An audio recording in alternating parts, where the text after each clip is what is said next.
En el día de hoy vamos a meditar el Evangelio según San Marcos.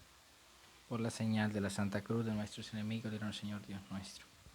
Amado Espíritu de Dios, te pedimos que nos ilumines, nos santifiques y nos cubres con tu amor, con tus dones y con tus frutos en este día maravilloso que nos regala el Señor. Dice: en aquel tiempo, al regresar Jesús de nuevo en barca a la otra orilla, se reunió en torno a él mucha gente junto al lago. Entonces llegó uno de los jefes de la sinagoga, llamado Jairo, que al ver a Jesús se postró a sus pies suplicándole insistentemente: mi hija se está muriendo, pero si tú vienes y pones tus manos sobre ella, se salvará y vivirá. Jesús fue con él. Iba también una gran multitud, que seguía a Jesús y casi lo aplastaba. Entre la gente se encontraba una mujer que desde hacía 12 años padecía hemorragias. Había sufrido mucho a manos de muchos médicos y había gastado en ellos toda su fortuna, sin conseguir nada, sino ir de mal en peor.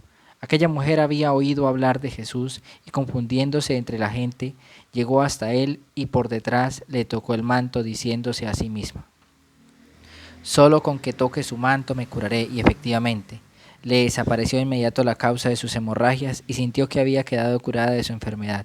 Jesús se dio cuenta enseguida de que un poder curativo había salido de él. Se volvió, pues hacia la gente y preguntó: ¿quién ha tocado mi manto? Sus discípulos le dijeron: ¿ves que la gente casi te aplasta por todas partes y aún preguntas: ¿quién te ha tocado? Pero él seguía mirando alrededor para descubrir quién lo había hecho. La mujer, entonces, temblando de miedo porque sabía lo que le había pasado, fue a arrodillarse a los pies de Jesús y le contó toda la verdad. Jesús le dijo: hija, tu fe te ha salvado, vete en paz, libre ya de tu enfermedad. Aún estaba hablando Jesús cuando llegaron unos de casa del jefe de sinagoga a decirle a éste: tu hija ha muerto, no molestes más al maestro. Pero Jesús, sin hacer caso de aquellas palabras, dijo al jefe de la sinagoga: no tengas miedo, solo ten fe. Y sin permitir que nadie lo acompañara, excepto Pedro, Santiago y su hermano Juan, se dirigió a casa del jefe de la sinagoga. Al llegar vio el alboroto y a la gente que lloraba dando muchos alaridos. Entró y les dijo: ¿a qué vienen este alboroto y estos llantos? La niña no está muerta, está dormida. Pero se burlaron de él. Jesús echó a todos de allí y, haciéndose acompañar solamente los padres de la niña y de los que habían ido con él, entró donde estaba la niña, la tomó de la mano y le dijo: Talita, que significa muchacha, a ti me dirijo, levántate. La muchacha, que tenía 12 años, se levantó al punto y echó a andar, y la gente se quedó atónita. Jesús ordenó severamente que no hicieran saber esto a nadie y mandó dar a comer a la niña. Palabra del Señor. Gloria a ti, Señor Jesús. Ese es un evangelio maravilloso. Primero vemos el recuento de la presencia de Jesús y toda esa multitud que lo seguía. Debemos entender el propósito de por qué estamos siguiendo a Jesús.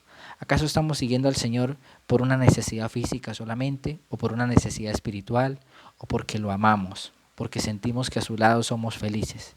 Es una pregunta que debemos hacernos. Vemos que también habla de aquella mujer que tenía ese problema con las hemorragias, y habla de un médico, de muchos médicos, que había pasado por muchos médicos. A veces nuestra fe tiene que ir más allá, en el sentido de que a cada situación difícil donde tengamos que acudir por una enfermedad física, tenemos que colocarnos también en las manos de aquel médico, el rey de los médicos, podríamos decir, que es Jesús de Nazaret. Ya claro, acompañado de aquella enfermera que es la Virgen María, que está siempre al lado del médico.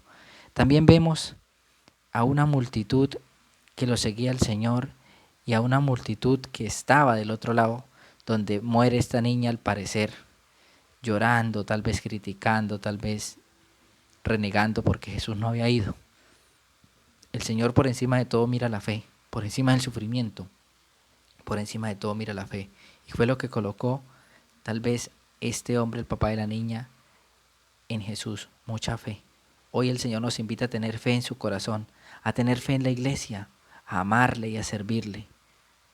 El Señor también nos llama a nosotros, nos hace un llamado. Tal vez estamos dormidos, tal vez estamos allá acostados y pareciera que estuviéramos enfermos, e incluso pareciera que estuviéramos muertos, como estaba esa niña.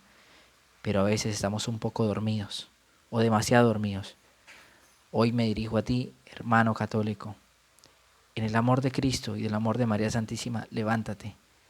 Sigue al Señor. Háblale al corazón de Cristo. Él te ama. Que la gracia del Señor esté con ustedes. Dios te los bendiga.